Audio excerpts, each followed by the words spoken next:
Thomas Pashkis ki Setzei Yudalit Elul Tavshin Chafei.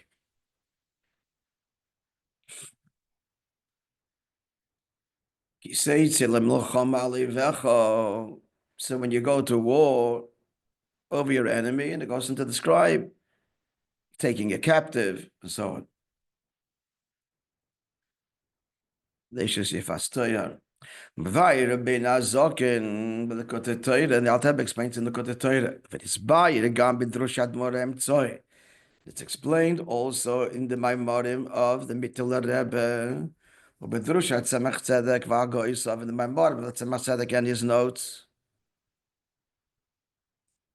His notes on the Alter Rebbe's Maimarim, Bedrushat Rabbi Sinis in Shlach Arizeh, and in the Maimarim of the Rebbeim afterwards. Now, why they're best to do this? We don't know. Why he has to tell us it's explained also in other Maimarim. Doesn't do that usually, but in this Maimer he's doing so. Maybe because it's connected to Rosh Hashanah, and Rosh Hashanah, he would mention all the Rebbeim. Don't know. Just pointing it out. Let's continue. What does it say in all these Mamorim? They quote from the Zohar, Shas Loisa, the time of davening, is Shas Krova, the time of battle. It's a battle. Or maybe Gamash with the Nefesh Bahamas. Maybe Gamash Kosov, and he brings also the Alter Rebbe, the pasuk that Yaakov said about Shechem. Which I took from the hands of the Almighty with my sword and with my bow.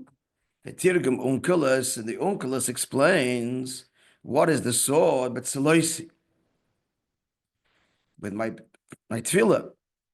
And Ubakashti, which means a bow, is also the Lashon Bakosha, with my requests. It's basically is Avedis HaTefillah. So the Unculus explains Bacharbi or Bakashti as an inyan of what?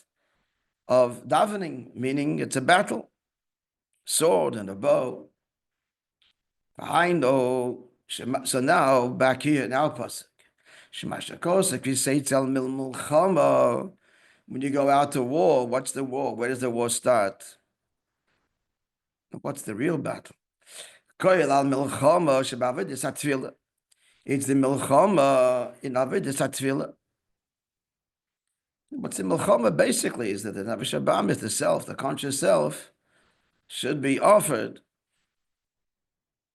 It's a korban to the Eibishter, and the behemoth within resists. But let's see what the Maimon says. So Moishe Rabbi Nazok in the Farish. And the Alter Rebbe goes on to explain Gam Hemshech HaKosov, the continuation of the pasuk of Kiseitzal Milchama, and those words are Ali Vecha, your enemy. Okay, he teaches. Pirush, who's the enemy? Kiseitzal Milchama Zu, when you go out to this war, what's the war? He's going to war against the Koyach HaMisave, the Baltaiva that he is. The Karada, to cool it at least, B'tanugi Elam Haza Gashmim, that's the first step, to cool the ardor, the passion in the delights of this world. And the next level is Hapcha, and to transform it, to channel the Nefesh Bahamis' drive, the Yavas Hashem, to love Hashem. So that's the Milchama. So what does the pasuk say? Ali Vecha. So when you go out to war against the Nefesh Bahamis, Beprinas Ali Vecha. So Yid has to know he's Al Vecha. What's the Ali Vecha? Over. In other words, the question is, it should be Im Vecha, with your enemy, not over your enemy. So what's the remez here? What's the illusion? Dahaino Beprinas Shorsham Lamaila. You have to be mizbein in hagufa, in the source of the Nefesh Bahamis above. And guess what? He's not the enemy you think he is. Because nothing bad comes from above. The Nefesh Bahamis has his sheiresh l'mayla. This changes everything. If I believe that he is my enemy forever, then then that's disheartening to begin with, and can never achieve victory. But if we know the Nefesh Habahamis itself, he also wants to do the right thing. He comes from a good place. He just fell. The source, their source, meaning Nefesh Habahamis, the Lashon Rabbi, is good. The Nefesh Habahamis comes from the Merkov Elyono, the Pnei Shoyer, etc., the Pnei Aryeh. That you have to know. Nefesh Habahamis, with all of his screaming and resisting, Bahamis he wants, and he wants to be connected. Who's he? The conscious self. So the beast can be tamed and channeled, because that's what he really wants. Now Teba goes on to say, and this is a new h'tשכ. First h'tשכ was the shoyrish. The shoyrish, the Habahamis is lofty. Alivecha, over your enemy, higher than your enemy. She'ein le'oyev lemata shlita v'achiza sham. That here, down here, the Nefesh Habahamis will not have the upper hand. You'll have the upper hand. That's the pshat. So al is the source, and then al means, therefore, down here, you'll have the upper hand. Okay, that's Atkan. So far is the Alter Rebbe. But Tzarich Lahavi and Rebbe's question, we have to understand. Yeah, but we're good. Guys in the, yeah. Eich Yasim Pirush Ben Azok, and how do we square the Alter Rebbe's explanation we just gave in Pirush Rashi? The Alter Rebbe is saying that this is the battle that every Yid faces every day, every moment of his life, the Nefesh Habahamis. So how does that square with what Rashi says? Rashi says, there's two kinds of war. There's an obligatory war, and there's a war that is permissible. And the difference is the obligatory war is the conquering of Eretz Canaan. The 7 nations that occupy the land of Canaan, that's Mechamis Mitzvah. That's obligatory. Mechamis Reshus is expanding the borders of Israel beyond the actual borders of the 7 nations. And that the laws are very different. Where does the defensive war fit there? That's Mechamis Mitzvah. If you're being attacked, yeah, that's even, if it's higher, but certainly the same category as Mechamis Mitzvah. Many halachas, if you take even Chas and Kala from the Chuppah, I mean, there's all tremendous difference between these two wars, including the following. Now, how does Rashi know that the pasuk here, Setzei Mechama Alivecha, is not talking about Mechamis Mitzvah, Mechamis Reshus? Rashi says, Rashi. What's the proof of Rashi? Mechamis Reshus HaKosim Medaber, that the context here is a permissible war. You'll take a captive. There are no captives, friends, but Mechamis Chayva, unless they want to convert. If they want to become Yidden, that's one thing. Or for that matter, even if they want to accept Shevetz B'nai Noach. Almost sure, yeah. But if not, the sword. It's not a captive, he remains who he is or she is. And as your captive, either they come over to the side of Torah and mitzvahs to whatever degree, or not. Shari Kvanema, the pasuk says, you should not let any living being remain alive if they don't accept. Again, you should have mitzvahs. So there's no concept of a captive. So that is Rashi's Eichacha, that here, Al Pasuk, he says, a permissible war outside the borders of Eretz Yisrael.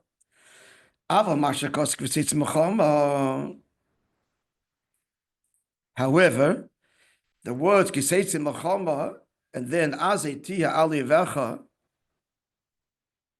however, the Rebbe adds, even though the Parsha goes on to say, as Rashi brings, we're talking about Mechemes Reshus, but the opening Pasuk applies to all wars. The opening pasuk, when you go out to war, as a tialavecha, we're sure of victory. Yes, the farish gam b'shutasham mikra. Can understand this at the simple level, because at this point we don't know what kind of what's talking about. It means all of them. That not just permissible wars, but even the obligatory war, that's also included in Setzei Melchama Alivecha. V'hainu shekosov zebo levayit. The pasuk itself, before we get to the details later, the opening pasuk is a general pasuk. It's coming to explain later kadin the shavisa shibri shibisi makasim, not only the law of the captive, which the pasuk concludes with, but the opening words rather elagam shayitzili milchama. When you go out to war, the whole attitude has to be tzichelis ba'ifan the alivecha, over your enemy. You have to know that you have the upper hand. Through which there'll be victory. Let's see the question with Tzarech Lavin. Wait, didn't get the question yet. And this is similar to this idea that knowing you're stronger than your enemy is conveyed in the previous parsha. And there it says, when you go to the war, and you'll see a horse and a chariot, Amrav Mimeka, a greater number of people than you, don't be afraid. But what does it say? A horse and a chariot, only one? Because the pasuk is instructing us, don't be afraid. Rashi points out, in Hashem's view, all of them like one horse. As Rashi explains, it says not horses and chariot, but in the singular. So likewise,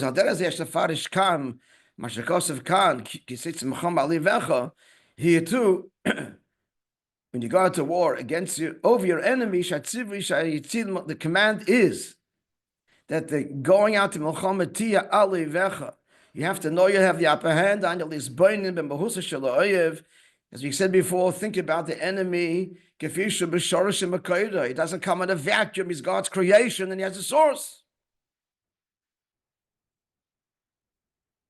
Like Rashi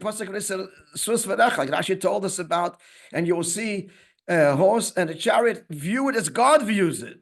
What does that mean? That means that God's creation. Who are you fighting against? The world's not the enemy, the end it cannot be. It's God's world.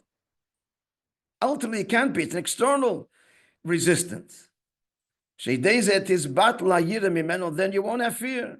It'll be much easier to achieve victory when you know that this is God's world and God's creation, and the source is all from Kedusha, and therefore you'll be victorious.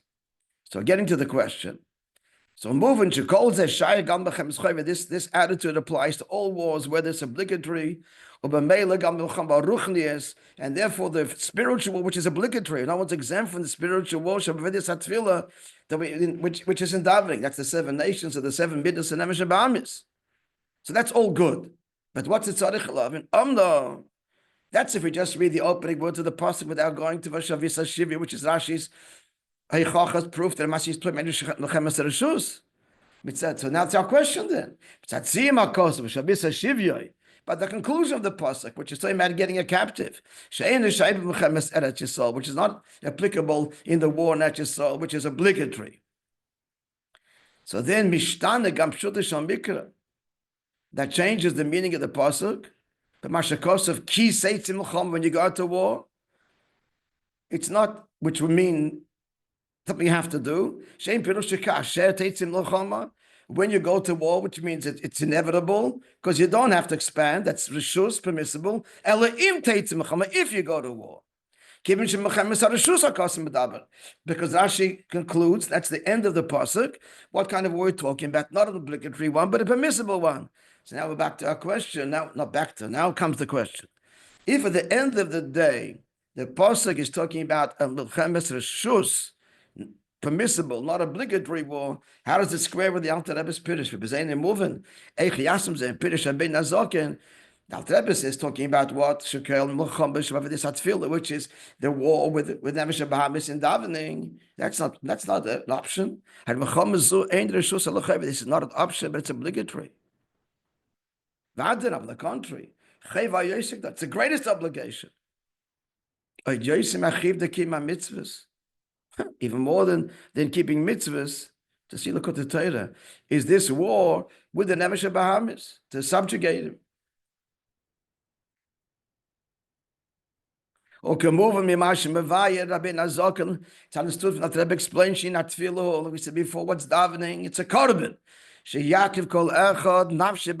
one has to offer himself, his Nefesh Bahamis, to elevate it, and to bind the shorsha with its source, the Maila. Where the Nefesh Bahamis come from? The element of fire. That's why he's a fiery fella. That's why he's put on the mizbech, which is fire. And where is it hewn out? Literally, the source of where it's hewn, and its foundation is in the lofty mountains, spiritually, the highest peaks. Merkava Elyoina, the supernal chariot of Hashem. Pnei Ariyah, the face of the lion. Pnei Shor, the face of the ox of the Merkava. He stops by inside him. But after it descends down and becomes enclosed in the 70 Sodom, the 70 Malachim appointed over the 70 nations, this is the Shmari Efanim, this is the excretions of the Efanim of the Malachim. The Efanim are Kedusha, but the Ein Sodom are not Kedusha anymore, but they are rooted in the Efanim. We looked about this at length. The excretion of the Efanim, the Chitzonius, that which is expelled. So the Efanim had their Tainug in Elikus, but the excretion is the Tainug in Elam Hazeh. And the koyach, which the passion of desire, which is all rooted in the Eish. It's all rooted in the fire above, from where Nefesh Bahamis is rooted. The Gama Yetzirah, who Eish Zor Doilig. So the Yetzirah also is a fire, but it's a foreign fire. But it's all rooted in what? In the fire above. So we have to elevate Nefesh Bahamis. He's going with all this question. This is not the Rishus. This is all the whole Aveda.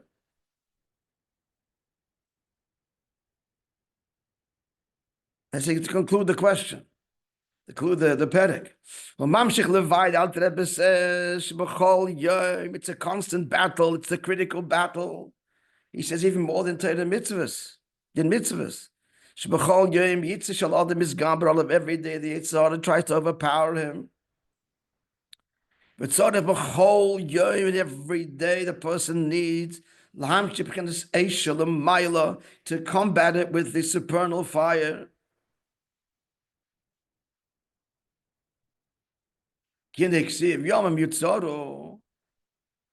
Hard-hitting mind. It is written that a person's days are formed. Pasuk can tell him, there's a number and a set amount to the years of a person. As the Pasuk says, the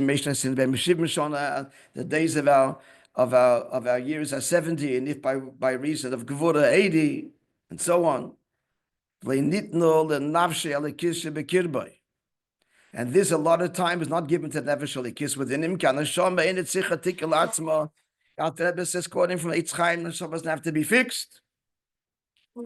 This fixed number nitn lislabish boy nafshe bahamis. This number is given lislabish boy nefesh bahamis. For how long Nefesh Bahamis is going to be in him, his physical life. And the number is given to him. It's unusual words here. A number, how many years allotted to us in this world? Which God's divine wisdom estimated. More than estimated. Shir. Give him what? Calculated, no? That's what cheshbon. Shir is gave a share, gave the measure. Allotted. Huh? Allotted. Allotted. It's an unusual word, somewhere in between all of that. Yeah, sheyuchal losses benafshay, that he'll be able to bear lahalis imeno kol kach koiches v'nitzutzim, that he'll have, this will be enough time that he'll be able to elevate these sparks shenoflu shoma b'shviras hakelim, which fell there in his allotted part of the world, and his nefesh habam is shviras hakelim. So we give an X amount of years because heaven has sees that this is the amount of time that you need. What if you don't do it? It's true. We'll see if he talks about it. That every moment is a precious moment because this is needed in the avodah to elevate the sparks, the challenge you're facing right now. Not more, not less. Wow. So therefore, concluding this, so the whole milchama to subdue Nebuch Bahamis, to get to work and do what needs to be done. This is primary. V'anches are tachlis. That's the whole objective. Calling in Yidus and Shambuguf and Shama came down to the goof. You get from a lofty height to the deep pit. So how could, at the end of the day, this person be talking about an optional war? Optional. This is the whole tachlis. All right, we'll stop here. The story I wanted to say actually has to do with an amount of years allotted because it's the passing of a special Tzeitlin. But it's already late, and Be'ez Hashem, we'll talk about it tomorrow. A wonderful day, everybody. Psudas Toivus. Thank you. Now get into the battle. This was a big. The Lorei Chassidus is getting dressed, putting on the armor. Make sure you got all the. If you got your gun, you got grenades. You need a knife. Learning the mind is gearing up. All the gear. Now we go to the battlefield. Daven kavana. That's davening. Starting at Parshat Pirush HaMilas. Have a wonderful day, everybody. Rabbi, we need a siddur more than anything. Yeah, we need a siddur with translation too. Yeah.